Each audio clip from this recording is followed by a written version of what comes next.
Hey YouTube, how's it going? DJ K Audio GoPro guy here. Today we are doing the Foton Tunland, and we're into that. We're installing one of these nice Alpine CDE-W265 double-din Bluetooth stereos, this Rockford Fosgate 4-channel amp that I showed you in my previous video, and a couple of sets of power speakers by Rockford. Grant will be taking care of them, and I'm looking at doing the amplifier and stereo into it.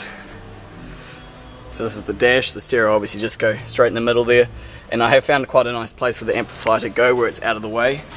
It's just under here. There's quite a large gap up in there where I'm probably going to make a mounting panel for it to sit on, and it will just be all tucked up out of the way. You'll still be able to adjust it and see it and stuff, but it just means that it won't be in anyone's way, and it's just easier than having to run wires that all the way under the seat. So what I'm probably going to do is, I found this mounting panel that was for a CD changer. I've already lined out the outline of the amplifier, and so I'll probably cut it up a wee bit and make a nice panel for it to bolt to some of the bolts sticking out of the metal there and secure the amplifier, and that'll be good.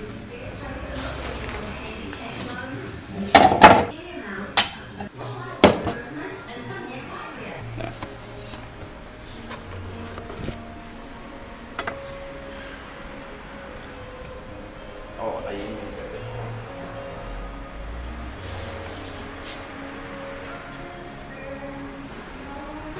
Okay, so here's the panel that I've made up.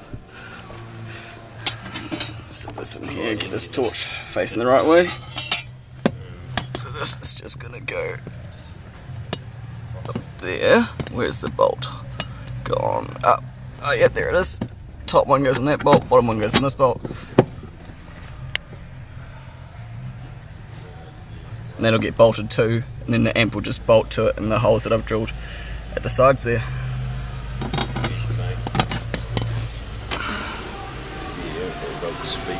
Okay, so I got the amp mounted to the panel really nicely. Just a couple of M5 bolts holding it in there. So I'm going to run the RCAs around the top up here, and this P-clip will just hold them nice and tucked away so that it can be, easily dropped down and accessed and adjusted if needed.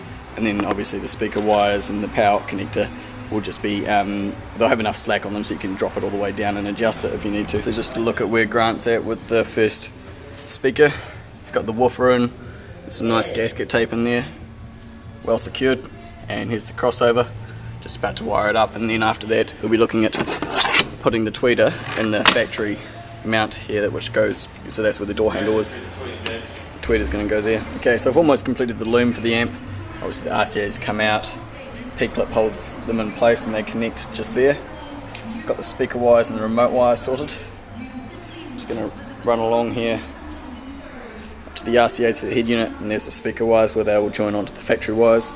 So all this will run direct to the head unit, and now all it is a matter of finding a good quality power source, and I can ground it to the chassis.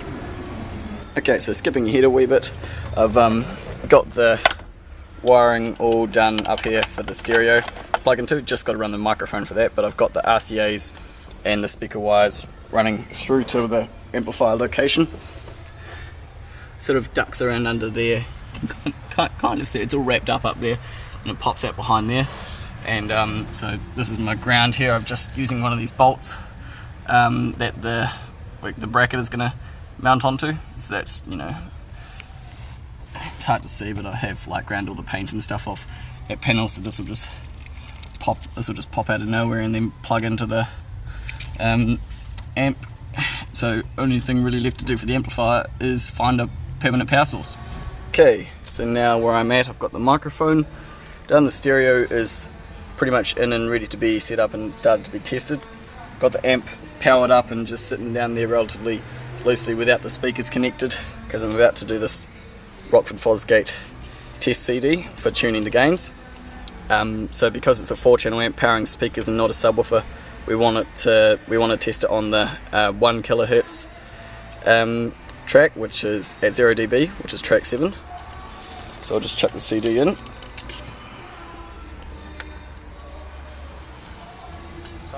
So now all I have to do is turn the volume right up to maximum, which is 35. And now if the input clipping LED is lit up, it means I just need to turn it down a wee bit, which it hasn't. that top LED there isn't turned on, that's just glow from the LED beside it. So that's actually good, it means the stereo can go all the way to the top without clipping. So it's already tuned pretty well, but I'll show you how to tune it anyway. So all we want to do is have, since it's already turned up to max, we know the stereo can go all the way up there without clipping. Now we just slowly turn the gains up until we see the blue light.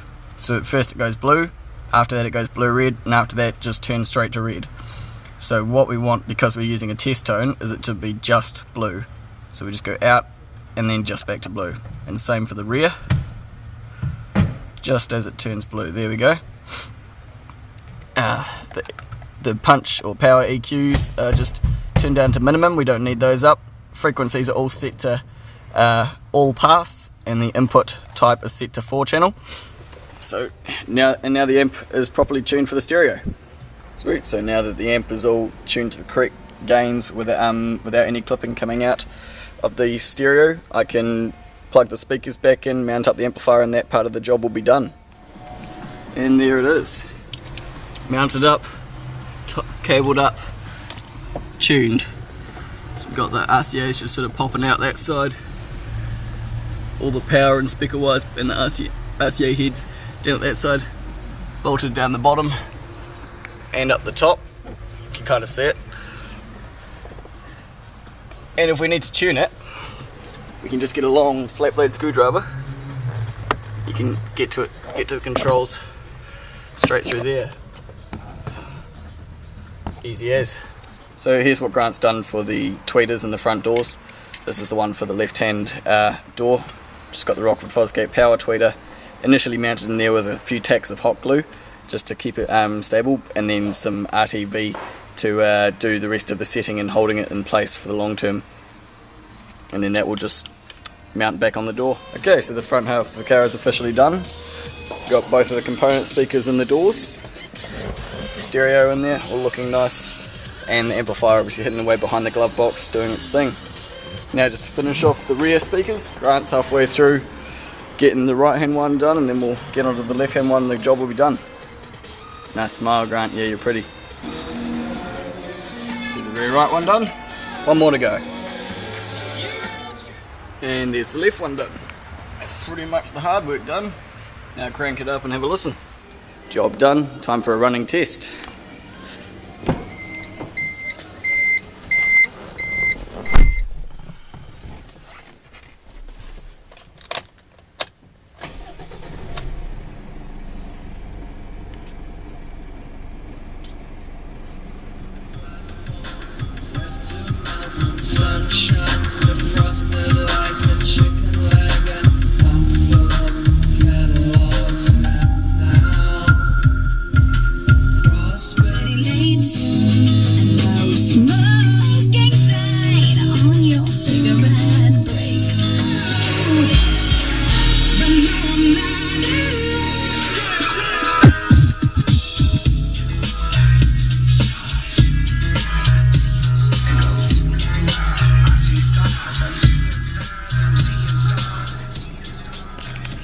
So that sounds real good. As you might have noticed me tuning the stereo up there, 35 is as high as it goes.